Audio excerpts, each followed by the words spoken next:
Bismillahirrahmanirrahim. Assalamualaikum warahmatullahi wabarakatuh.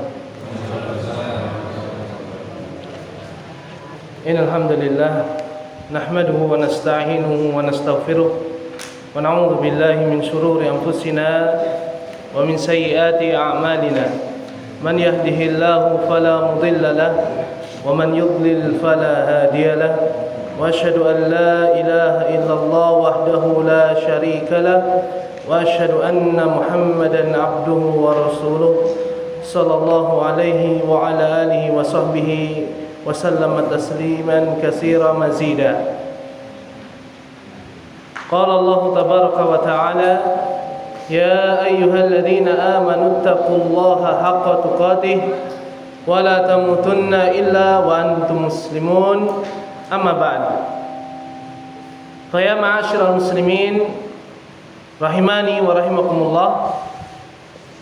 Alhamdulillah, dengan rahmat Allah Subhanahu wa taala dan taufiknya kita bisa bermajelis taklim lagi dalam kita mendalami agama yang Allah Subhanahu wa taala turunkan kepada kita, yaitu agama Islam. Insyaallah kita lanjutkan tentang masih di 3 pokok atau landasan yang wajib diketahui oleh setiap muslim. Kemarin telah kita sampaikan atau kita pelajari bersama bahwasanya ada 3 perkara yang wajib diketahui oleh setiap muslim. Begitu pula muslimah. Untuk mengetahuinya, mendalaminya, memahaminya, yaitu tentang seorang hamba wajib mengetahui tentang Rabb-nya. Siapa yang menciptakannya, siapa yang mengatur hidupnya, yang mengatur rizkinya, yang akan mematikan dan menghidupkan serta membangkitkannya. Ini wajib diketahui, dipelajari. Kemudian yang kedua adalah yang kita akan bahas insyaallah pada kesempatan yang kita harapkan kebaikan ini di sisi Allah Subhanahu wa taala, yaitu wajibnya seorang hamba laki-laki dan perempuan mengenal agama Islam. Agama yang dengannya dia beribadah kepada Rabb-nya, yaitu Allah Subhanahu wa taala. Ma'asyiral muslimin rahimani wa rahimakumullah. Penulis mengatakan fa idza qila laka ma dinuka, apabila ditanyakan kepadamu wahai muslim muslimah, apa agamamu? Kata beliau, faqul diniyal Islam, katakanlah bahwasanya agamaku adalah Islam. Dan Islam adalah al-istislamu lillahi bitauhidi. Islam itu adalah engkau berpasrah diri kepada Allah dengan mentauhidkannya. Wal inqiyadu lahu bi ta'ati. Dan Islam itu adalah engkau tunduk taat kepada Allah dengan mentaati perintahnya, menjauhi larangannya. Dan Islam itu al-bara'atu minasyirki wa ahli. Agama Islam itu agama yang engkau berlepas diri, membenci dari kesyirikan dan para pelakunya. Ma'asyiral muslimin rahimani wa rahimakumullah.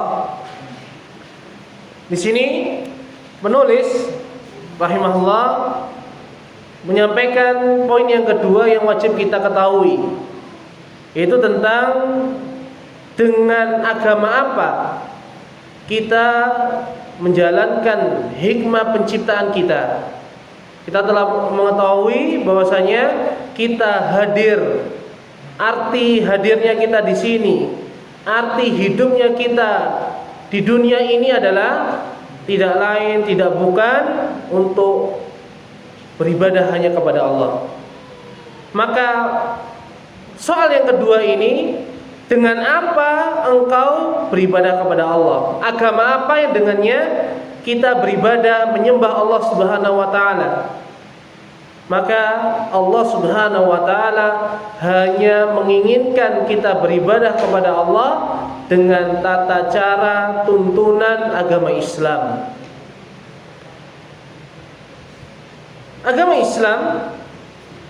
Islam artinya istislam, pasrah. Pasrah itu menyerahkan diri. Terserah Allah mau memerintahkan apa, itu namanya kita pasrah. Kalau dikatakan pasrah itu kita masih menawar. Saya nggak pingin ini, saya pinginnya yang itu bukan pasrah, tapi menawar. Sedangkan agama Islam adalah pasrah. Sudah, kita ngikuti apa yang Allah inginkan, Allah perintahkan. Ini Islam. Dan agama itu adalah apa yang dituntunkan oleh Allah melalui lisan utusannya. Dan alhamdulillah kita dimuliakan oleh Allah dengan diutusnya Nabiullah Muhammad sallallahu alaihi wasallam. Maka tugasnya Nabi dan Rasul tidak lain adalah menyampaikan apa yang Allah perintahkan kepada manusia, menyampaikan begini loh, Allah itu menginginkan kalian beribadah kepadanya. Begini loh, perkara-perkara yang Allah tidak sukai sehingga akan merusak hikmah penciptaan kalian. Sehingga syariat Islam adalah tuntunan agar kita bisa beribadah kepada Allah dengan apa yang Allah inginkan. Maka agama Islam tidak boleh bagi seorang pun membuat-buat. Islam itu nggak kayak begitu. Itu Islamnya orang Arab misalnya. Islamnya di Indonesia punya ciri khas sendiri. Kalau memang ini perkara dunia, silahkan. Misalnya orang Arab laki-lakinya pakai sorban. Di Indonesia pakai songkok. Ini tidak mengapa, karena tidak diatur oleh Allah Subhanahu wa taala. Mau ibadah kepada Allah pakai sorban, pakai songkok, pakai peci, atau tanpa penutup kepala pun Allah Subhanahu wa taala tidak akan mempertanyakan, tidak akan mempertanyakannya. Kenapa kamu sholatnya nggak pakai sorban? Kenapa sholatmu pakai songkok? Kenapa kamu sholat tanpa pakai kedua-duanya? Tidak akan ditanya. Yang jadi masalah adalah tatkala Allah Subhanahu wa taala telah menentukan suatu perkara. Misalnya Allah mewajibkan bagi kita meyakini hanya Allah yang tahu ilmu gaib. Kemudian kita katakan, tapi bapak itu loh yang di sana itu orang pinter, tahu kapan datangnya banjir, bisa tahu musim hujan itu kapan datangnya dan kapan selesainya. Maka disinilah perkara yang menjadikan Allah Subhanahu wa taala mengutus utusannya. Karena perkara-perkara yang menjadi kekhususan bagi Allah tidak boleh diletakkan kepada selain Allah. Contohnya tadi, Allah satu-satunya yang maha mengetahui. Manusia mengetahui karena ada ilmu yang dia ketahui, atau dia mendapatkan informasi, atau dia mendapatkan tanda-tanda. Misalnya mau hujan, dilihat mendungnya gelap, terus dapat WA kota sebelah sudah hujan. Maka meskipun seorang mengatakan ini akan turun hujan, maka dia bukan berarti tahu ilmu gaib. Karena apa? Ada tanda-tandanya. Seperti ibu yang sedang mengandung. Ini katanya bidan umurnya sudah 8 bulan karena fundus perutnya udah ukurannya sekian. Itu bukan berarti apa? Bidan itu tahu ilmu gaib. Ya, ilmu gaib itu adalah ilmu yang tidak diketahui kecuali Allah Subhanahu wa taala. Contohnya kapan orang itu mati, kapan bayi itu keluar dari perutnya ibu, kapan orang itu mendapatkan rizkinya, berapa rizkinya, hidupnya enak atau sengsara.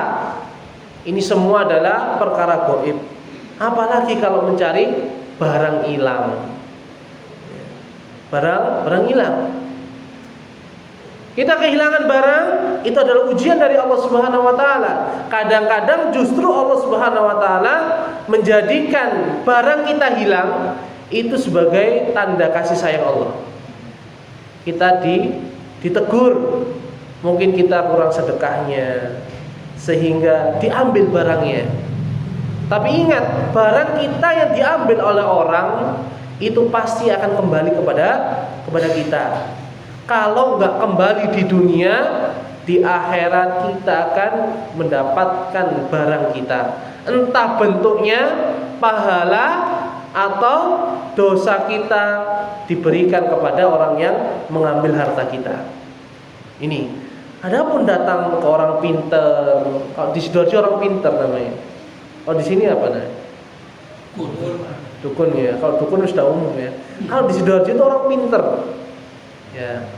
Jadi kalau hilang barang datang. Biasanya mbah. Bahkan sekarang jadi kiai. Mbah Yai, motor saya hilang. Kira-kira kemana?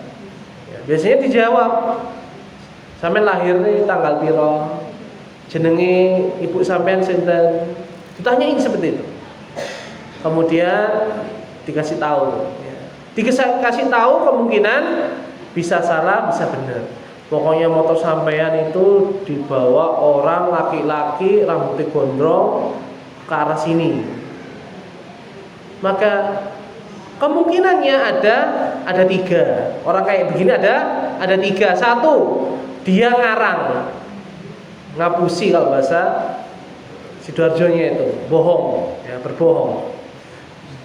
Yang kedua, dia dikasih tahu oleh setan yang menjadi temannya. Ya. Setan yang jadikan temannya. Dikasih tahu sepedanya itu ke sini loh. Ya. Semakin dia berkorban dekat dengan setan, maka biasanya semakin benar ucapannya. Bukan benar berarti diridhoi oleh Allah, tapi apa? Benar diberitahu oleh setan. Dan kemungkinan yang ketiga apa? Orang pintar itu, dukun itu punya jaringan hubungan sama yang nyuri sepeda atau ikut nyuri sepeda. Ya, jadi kita harus paham bahwasanya ilmu gaib hanya Allah Subhanahu wa taala yang mengetahuinya. Kita lanjutkan. Oleh karena itu agama Islam adalah agama pasrah. Ilmu gaib itu hanya Allah yang tahu. Pasrah, Allah memerintahkan kita untuk beribadah kepada Allah, berbakti kepada orang tua. Ini kita harus pasrah, tidak boleh nawar-nawar lagi. Saya itu cinta sama ibu saya berbakti sama ibu saja, nggak usah sama bapak. Bapak itu nggak pernah pulang cuma bawa uang, habis itu hilang. Misalnya, maka tidak boleh, harus pasrah. Ya udah itu. Ini dinamakan tunduk patuh kepada Allah dengan menjalankan perintahnya. Yang lain, Allah Subhanahu wa taala memerintahkan kita untuk sholat 5 waktu dengan waktu yang telah ditentukan, subuh, zuhur, asar, maghrib, isya. Maka kita tidak boleh yang mengaku-ngaku agama Islam, subuh itu berat, sholatnya ganti duha. Maka tidak boleh, ini enggak tunduk patuh ini. Ngenyang ya, bahasa kita ngenyang, menawar. Ini tidak pantas, karena seorang muslim, orang Islam itu harus tunduk patuh mentaati Allah. Contoh yang lain, Allah wajibkan istri itu taat kepada suaminya selama suaminya tidak menyuruh kepada kemaksiatan. Bu, buatin kopi. Maka perkara ini asalnya perkaranya mubah, boleh. Tapi tatkala suami memerintahkan seorang istri, maka yang boleh tadi berubah menjadi wajib. Berubah menjadi wajib. Maka tatkala kita beragama Islam, wajib kita mentaati suami kita karena Allah memerintahkan seorang istri untuk taat kepada suaminya. Contoh yang lain, Allah memerintahkan setiap anak tidak boleh mengucapkan kepada ibunya, bapaknya kalau sudah semakin tua dengan suara keras. Wala taqul lahuma uffin wala tanharhuma. Janganlah kalian mengucapkan kepada orang tua kalian uff. Uff dalam bahasa Arab itu ungkapan yang paling kecil, yang paling ringan untuk menolak perintah bapak ibunya. Kalau di Sidoarjo menolak perintah ayah ibu itu paling ringan, itu begini. Apa itu? Misalnya, Pak Tony, ibu belikan garam. Kalau orang Sidoarjo paling ringan itu gini. Tadi lidahnya itu dibuat mainan. Itu paling ringan. Nah, dalam bahasa Arab itu namanya uff. Uff. Ada lagi yang agak ini ya, agak tinggi. Nggih. Tapi nggih enggak kepanggih. Ya. Di sini apa namanya? Sama ya. Jadi, Fatoni, tolong ibu masakkan air. Nggih, sik. Sampun. Dereng, nggih, sik. Nah, ini termasuk menolak perintah ibu. Ini dalam bahasa Arab, ungkapan nggih, sik enggak langsung dijalankan, itu namanya uff. Dalam sebagian tempat itu ada yang pakai ah. Misalnya, Pak Tony, tolong Bapak belikan gendis. Ah, bang, sik tala. Aku sik lagi sibuk. Ah itu atau ngalem, menolak perintah Bapak. Ini dalam bahasa Arab masuk dalam kategori uff, dan Allah Subhanahu wa taala melarang anak mengucapkan uff. Wala tanharhuma, dan jangan pula kalian membentak, mengangkat suara, berteriak di hadapan bapak ibu. Dan ini Masya Allah ya, banyak sekali. Dan kami beberapa hari yang lalu dikejutkan, ada anak menggugat ibunya 200 juta. Masya Allah, ini anak apa gitu ya, gugat ibunya 200 juta gara-gara harta waris. Padahal harta waris itu ibunya juga dapat. Ma'asyiral muslimin rahimani wa rahimakumullah. Dan agama Islam itu setelah pasrah kepada Allah dengan mentauhidkannya, memberikan hak-haknya Allah kepada Allah. Kemudian yang kedua, agama Islam itu kita tunduk patuh kepada Allah dengan mentaatinya dan menjauhi larangannya. Dan yang ketiga, dikatakan Islam itu apabila kita berlepas diri, tidak ikut-ikutan melakukan kesyirikan, dan kita berlepas diri dari pelakunya. Misalnya, termasuk kesyirikan adalah seorang berdoa kepada selain Allah. Dia berdoa kepada Allah dan dia juga berdoa kepada misalnya orang yang sudah mati.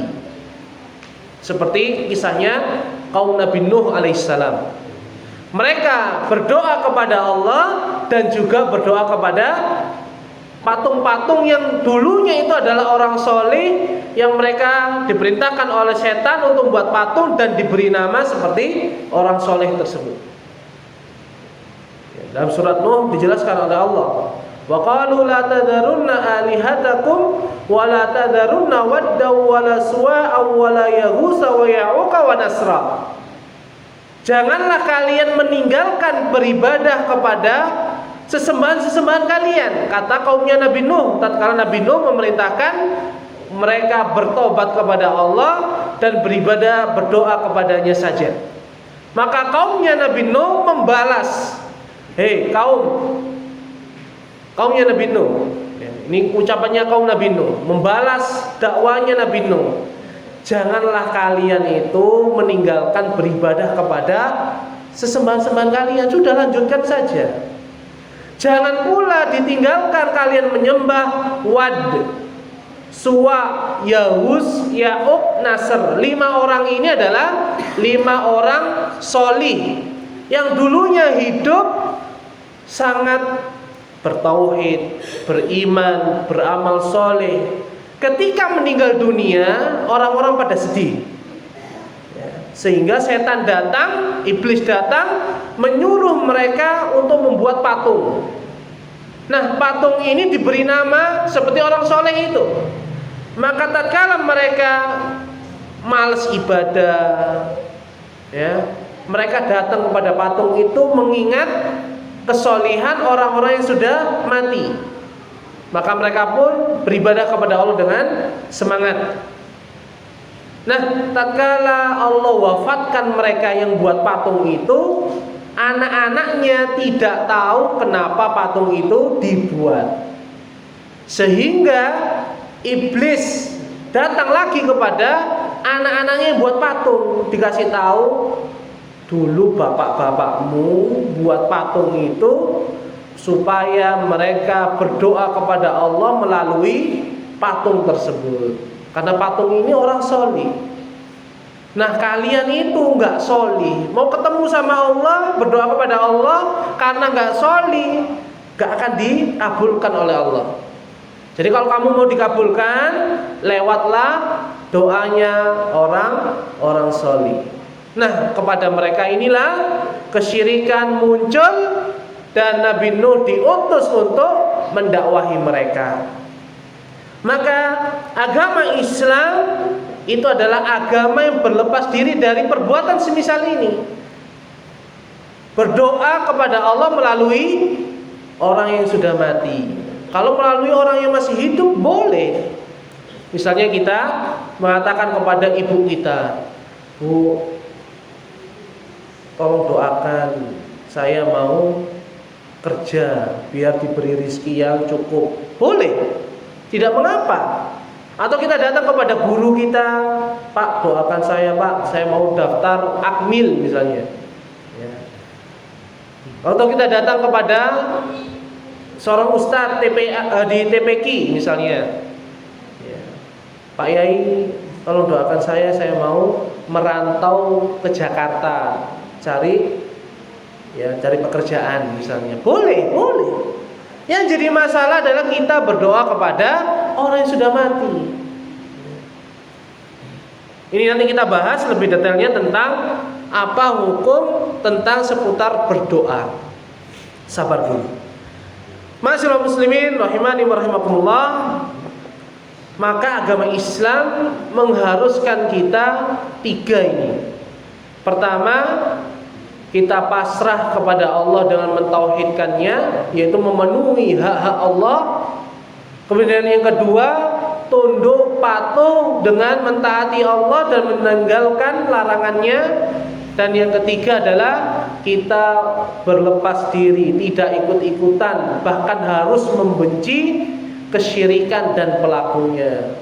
Loh, kok pelakunya, Ustaz? Iya, karena orang yang melakukan kesyirikan dan itu syirik besar, maka pelakunya bukan dikatakan sebagai orang Islam. Oleh karena itu Rasulullah SAW diutus oleh Allah kepada orang-orang Quraisy. Orang-orang Quraisy itu menyembah Lata, Uzza dan Manat, sedangkan mereka masih tetap haji ke Baitullah. Masih haji mereka. Jadi mereka beribadah kepada Allah dengan haji, tapi ketika berdoa mereka berdoa kepada patung yang namanya Lata, Uzza dan Manat. Jadi orang-orang Quraisy ini yang melakukan semisal itu dikatakan musyrik atau orang yang melakukan kesyirikan. Dan Rasulullah diperintahkan untuk mengkafirkan mereka, didakwahi supaya mereka mau masuk Islam. Nah, kalau ada orang Islam kok melakukan kesyirikan, maka tidak dinamakan muslim, tapi musyrik. Oleh karena itu pentingnya kita belajar Islam, kita belajar tentang kesyirikan, supaya kita bisa benar-benar jadi orang yang muslim, dan kita terhindar dari perbuatan kesyirikan. Jangan sampai kita mati dalam keadaan musyrik. Dalilnya bahwasanya agama Islam, agama Islam itu adalah agama yang diinginkan oleh Allah dalam kita beribadah kepadanya. Adalah firman Allah Ta'ala dalam surat Ali Imran ayat 19. Allah mengatakan, Inna dina indallahil Islam. Sesungguhnya agama yang diridhai oleh Allah hanyalah Islam. Maka agama apapun, kalau tidak sesuai dengan apa yang Allah inginkan, sebagus apapun, tidak akan diterima oleh Allah Subhanahu wa Ta'ala. Dalam surat Ali Imran ayat 85, Allah sendiri yang mengatakannya. Perhatikanlah, wa may yabtaghi ghairal islami dina, barang siapa yang mencari agama selain Islam. Siapa saja yang mencari agama selain Islam, fala yuqbala minhu wa huwa fil akhirati minal khasirin. Kata Allah, maka sekali-kali tidak akan diterima ibadah atau agama yang selain daripada Islam itu, dan di akhirat dia termasuk orang-orang yang merugi. Kenapa dinamakan orang merugi? Karena di dunia dia sudah bersusah payah untuk beribadah, dia menyangka ibadahnya akan diterima oleh Allah. Ternyata ketika di akhirat Allah mengatakan bahwasanya amalan mereka waja'alnahu haba'an mansura, kami jadikan amal perbuatan mereka seperti debu yang diterbangkan. Tidak ada orang rebutan debu itu. Kalau ada angin, ada debunya, nggak ada orang nangkep debu. Tapi kalau ada angin, bawa emas, uang, itu pasti orang merebut. Nah, agama Islam bukan agama uang. Agama Islam menjadikan kita tidak buta dengan kehidupan dunia. Oleh karena itu Allah Subhanahu wa Ta'ala tidak menginginkan kepada kita supaya Allah itu dikasih makan. Allah tidak butuh rezeki yang kita peroleh dengan susah payah, dengan mencari rezeki, dengan bekerja, itu diberikan kepada Allah. Allah tidak butuh. Berbeda dengan agama lain. Orang setiap bangun tidur sebelum makan harus membuat makanan sesajen untuk Tuhan mereka. Ada. Jadi mereka nggak boleh makan sebelum Tuhannya makan. Nanti siang juga begitu. Ketika matahari sudah di atas, itu mereka sebelum makan siang buat dulu makan siang untuk Tuhan-Tuhan mereka. Nanti maghrib juga begitu, sebelum matahari tenggelam, mereka mau makan malam, mereka membuat makan untuk Tuhan-Tuhan mereka. Agama Islam tidak seperti itu. Allah justru yang memberikan kita harta.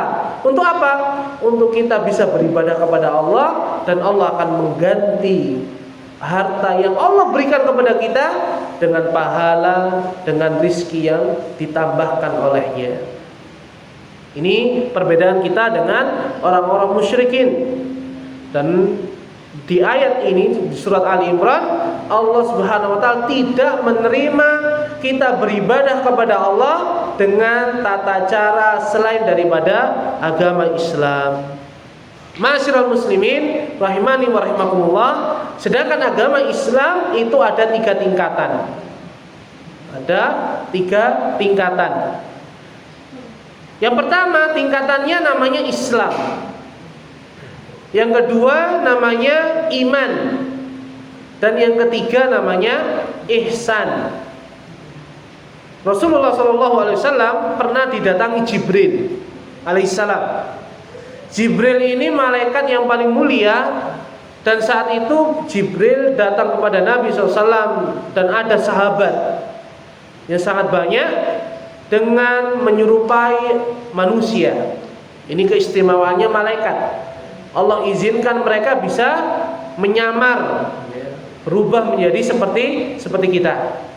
Maka Jibril datang kepada Nabi SAW di hadapan para sahabat bertanya, "Ya Muhammad, akhbirni anil Islam." Wahai Muhammad, kabarkan kepadaku, jelaskan kepadaku apa itu agama Islam. Maka Nabi SAW mengatakan, "Antashhada an la ilaha illallah wa anna Muhammadan Rasulullah." Islam itu engkau bersyahadat bahwasanya tidak ada sesembahan yang benar untuk diibadahi selain daripada Allah, dan bahwasanya Muhammad adalah utusan Allah. Wa tuqimas shalah, dan engkau Islam itu mendirikan salat. Wa tu'tiyaz zakah, dan engkau mengeluarkan zakat. Wa tasuma Ramadan, dan engkau berpuasa di bulan Ramadan. Wa tahujjal bait man istata'ta ilaihi sabila, dan engkau berhaji ke Baitullah Haram di kota Mekah apabila kamu mampu melakukan perjalanan ke kota Mekah tersebut. Maka Jibril mengatakan, "Shadaqta." Engkau telah benar wahai Muhammad SAW. Maka Jibril bertanya lagi, "Ya Muhammad, akhbirni anil iman." Wahai Muhammad, kabarkan kepadaku, jelaskan kepadaku apa itu iman. Jadi Jibril setelah bertanya tentang Islam, kemudian bertanya kepada beliau tentang apa itu iman. Ini tingkatan yang kedua. Nabi SAW menjawab tentang iman, antu'mina billahi wa malaikatihi wa kutubihi wa rusulihi wal yaumil akhiri wa tu'mina bil qadari khairihi wa syarrihi. Kata Nabi SAW, iman itu adalah engkau meyakini di dalam hati, mengucapkan dengan lisan, dan melakukan konsekuensinya dengan amal perbuatan, bahwasanya engkau yakin Allah itu ada dan berhak untuk disembah, untuk diibadahi. Engkau yakin tentang malaikat-malaikatnya Allah itu ada, punya tugas dan punya nama, bentuknya Allah yang lebih tahu daripada kita. Kemudian kita yakin bahwasanya Allah telah turunkan kitab-kitab Al-Quran atau sebelum Al-Quran, At-Taurah, Al-Injil ataupun Az-Zabur atau Suhuf Ibrahim wa Musa. Kemudian iman adalah engkau yakin di hati, di lisan dan di amal perbuatan bahwasanya Allah mengutus kepada manusia para utusan Allah, dan engkau yakin hari kiamat itu ada, dan engkau meyakini bahwasanya Allah itu telah menetapkan takdir yang baik ataupun yang buruk, yang kita kenal dengan rukun iman. Jadi tingkatan yang paling rendah orang Islam, Muslim itu orangnya tingkatannya Islam. Oleh karena itu para ulama menjelaskan Islam itu agama tingkatan amal lahiriah, syahadat, amal lisan, salat, lisan, anggota badan. Kemudian zakat itu harta, perbuatan, puasa, ibadah hati. Kemudian lisan, perbuatan, haji, semuanya. Adapun iman itu amalan hati. Karena iman itu ada di hati. Yakin di mana? Di hati. Kalau yakin di lisan, apa bedanya dengan orang-orang munafik? Mereka mengatakan saya Islam, tapi hatinya kufur. Hatinya benci kepada agama Islam. Ini orang munafik. Oleh karena itu, iman kata Ahlussunnah wal Jamaah itu tidak lepas dari 3, yaitu ucapan, kemudian hati, dan amal anggota badan. Kata Imam Ahmad rahimahullah, al-imanu qaulun wa amalun yazidu wa yanqus, yazidu bi taatillah wa yanqusu bi maksiatih. Kata Imam Ahmad Ibnu Hanbal rahimahullah, iman itu menurut Ahlussunnah adalah ucapan dan perbuatan, ucapan lisan dan ucapan hati, yaitu niat. Dan perbuatan, yaitu perbuatan hati seperti cinta, takut kepada Allah, bertakwa, itu namanya amalan hati. Dan amalan anggota badan. Iman itu bisa bertambah, bisa berkurang. Bertambah dengan mentaati Allah, dan akan berkurang, bahkan bisa hilang kalau kita bermaksiat kepadanya. Ini namanya iman menurut Ahlussunnah wal Jamaah. Ma'asyiral muslimin rahimani wa rahimakumullah, tingkatan yang ketiga setelah orang itu Islam, iman adalah ihsan. Jibril alaihissalam setelah mendapatkan jawaban Nabi SAW tentang Islam dan iman, Jibril bertanya, "Ya Muhammad, akhbirni anil ihsan." Wahai Muhammad, apakah itu ihsan? Jelaskan apa itu ihsan. Maka Nabi SAW mengatakan, "Anta budallaha ka'annaka tarahu." Ihsan adalah engkau beribadah kepada Allah seakan-akan melihat Allah. Karena kita tidak mungkin bisa melihat Allah Subhanahu wa taala di dunia. Kita bisa melihat Allah ketika di akhirat kelak, terutama di surga. Ya. Kata Allah Subhanahu wa taala, "Wujuhu yauma idzin nadhirah ila rabbiha nadhirah," dalam surat Al-Qiyamah. Wajah manusia pada hari itu berseri-seri, bahagia, ya, yaitu di surga. Kepada Rabb mereka, mereka melihat. Jadi mereka melihat wajahnya Allah Subhanahu wa taala. Kemudian Rasulullah mengatakan, "Wa illam takun tarahu fa innahu yaraka." Ihsan itu apabila kamu enggak sanggup menghadirkan seakan-akan melihat Allah, tapi engkau yakin bahwasanya Allah itu melihatmu tatkala beribadah. Itu namanya ihsan. Maka tidak ada orang yang ihsan melainkan muslim dan mukmin. Orang tidak mungkin lompat mau ke ihsan tanpa iman, ya, tidak mungkin.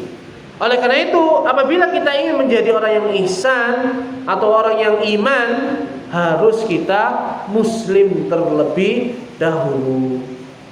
Ma'asyiral muslimin rahimani wa rahimakumullah. Oleh karena itu, Allah Subhanahu wa taala menjadikan agama Islam ini agama yang sempurna.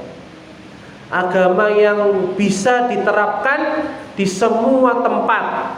Enggak hanya di negeri padang pasir, tapi di negeri semisal Indonesia, di Amerika, di Eropa, di Cina, di Australia, di Papua, dan seterusnya.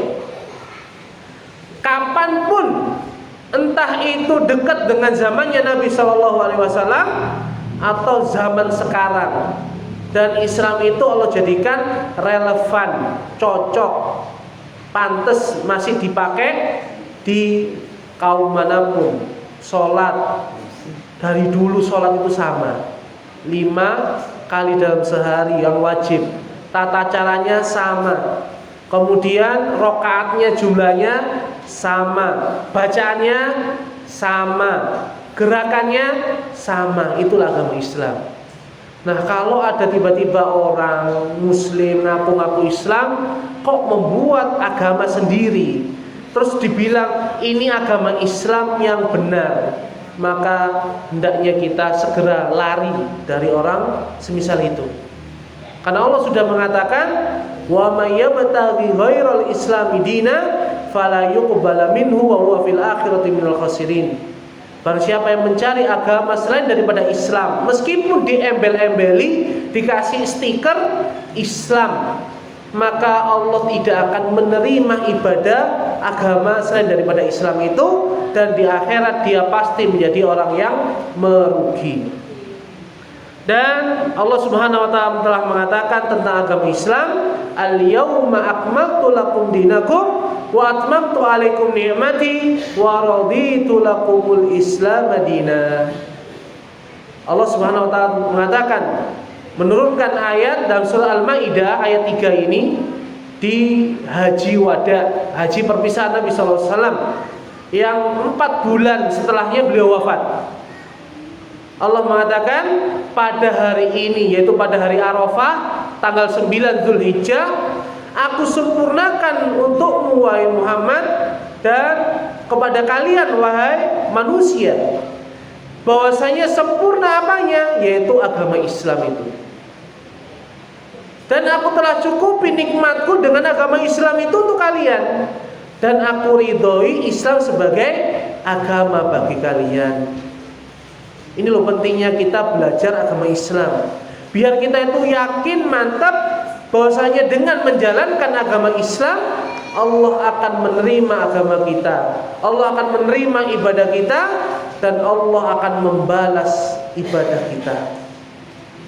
Jangan sampai kita ragu, jangan-jangan ibadah yang kita selama ini lakukan, yang sudah Allah tuntunkan, Rasulullah telah contohkan, itu tidak diterima. Ini adalah suudzon kepada Allah Subhanahu wa taala, termasuk dosa, ya. Dan jangan sampai kita murtad, keluar dari agama Islam, karena Allah sudah berkata, ya, ya ayyuhalladzina amanu taqullaha haqqa tuqatih, wahai orang-orang yang beriman, bertakwalah kalian kepada Allah dengan sebenar-benarnya takwa, wala tamutunna illa wa antum muslimun, dan janganlah kalian mati kecuali dalam keadaan Islam.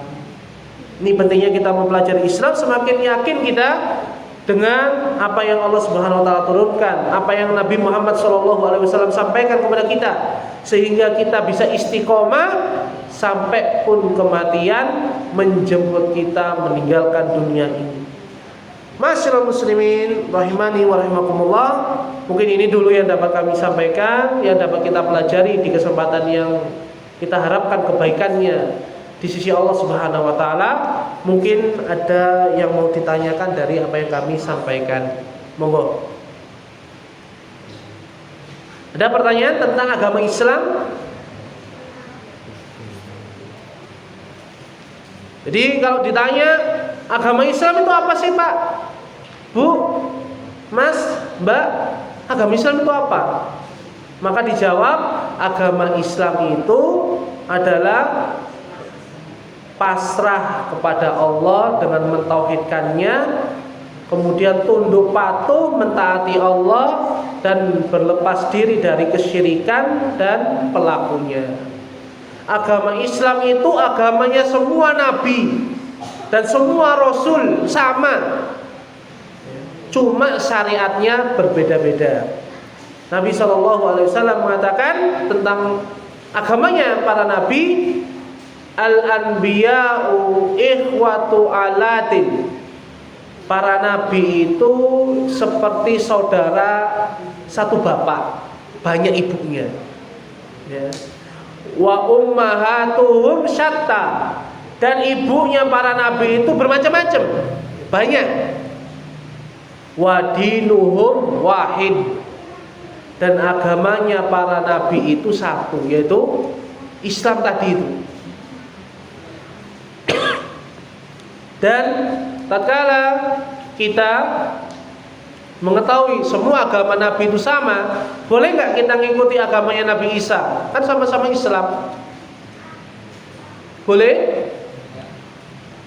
Enggak? Ya Pak, boleh. Ya boleh atau gimana? Bolehkah kita ikut agamanya Nabi Isa? Nah, jawabnya adalah boleh dalam urusan akidah.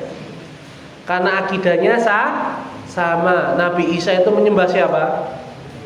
Menyembah Allah atau menyembah dirinya sendiri? Menyembah Allah. Maka boleh kita ngikuti Nabi Isa di dalam masalah akidah. Tapi masalah syariat, ibadah tidak boleh. Karena Nabi yang Allah utus untuk kita bukan Nabi Isa tapi Nabi Muhammad sallallahu alaihi wasallam. Maka kalau ada orang Islam mengatakan semua agama itu sama, itu orang bodoh, orang jahil.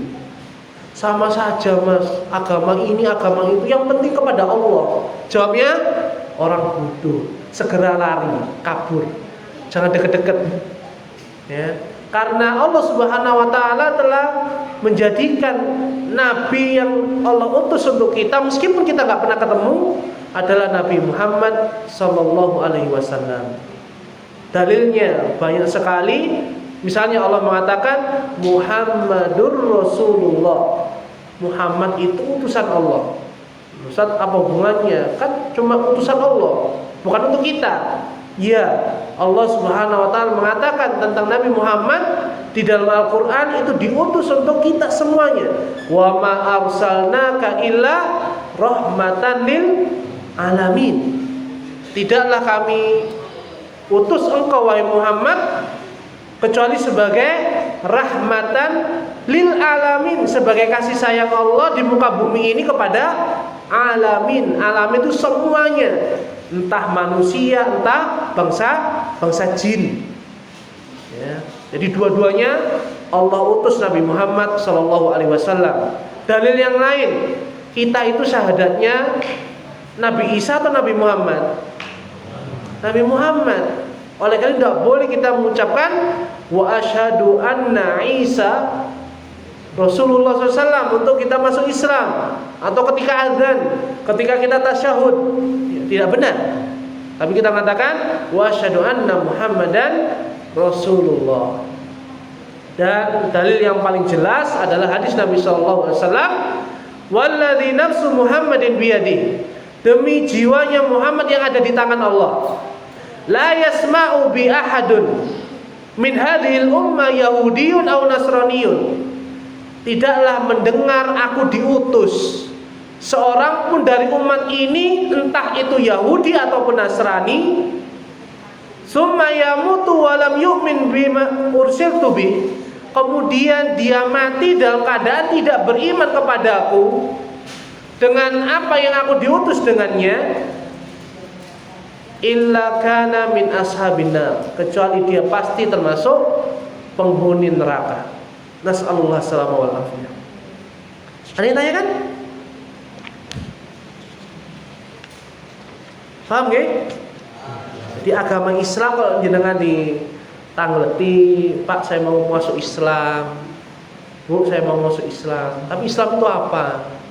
Ya jangan muter-muter. Pak, Mas, Mbak, mau Islam niku jenengan pasrah ya marang Gusti Allah dengan mentauhidkannya. Tauhid niku napa to, Pak? Tauhid niku jenengan maringi hak Allah. Hak Allah niku napa? Nggih diibadahi niku. Ya. Yang kedua, Islam niku jenengan tunduk patuh marang Gusti Allah. Allah merintahkan napa jenengan turuti. Allah ngelarang napa nggih jenengan jauhi, tinggalkan. Dan Islam niku jenengan benci kesyirikan. Soalnya kesyirikan niku musune tauhid, musune Islam. Makanya para rasul itu diutus untuk memerangi kesyirikan. Ngoten niku agama Islam. Kalau mboten wonten kula ngasih pertanyaan, jenengan mboten tanglet kula sing tanglet. Untuk bapak-bapak dulu. Untuk bapak-bapak dulu. Ya. Siapa? Ngacung dulu, siapa yang mau ditanya? Nggak ada. Yang betul jawabannya tak kasih hadiah wis. Ngacung dulu tapi. Ibunya, ibu, ayo. Muslimat. ngacung dulu. Ya. Nanti kalau dengar soalnya bisa nyontoh. Ya. Tidak, pertanyaannya gampang. Sebutkan tingkatan agama Islam. Gak ada yang ngacung. Malu ya. Monggo, apa itu tingkatan agama Islam? Ada 3, sebutkan. Monggo. Jenengan, monggo Pak. Pak Imam. Tingkatan agama Islam 3. Pertama Islam. Nggih. Iman. Ihsan. Ihsan, Masya Allah. Mungkin Pak nggih, mantun sholat hadiah. Pertanyaan kedua ini sudah ada nih. Pertanyaan kedua untuk ibu-ibu penjawab. Apa artinya Islam? 3. Monggo. Musyawarah. Sinten? Sebutkan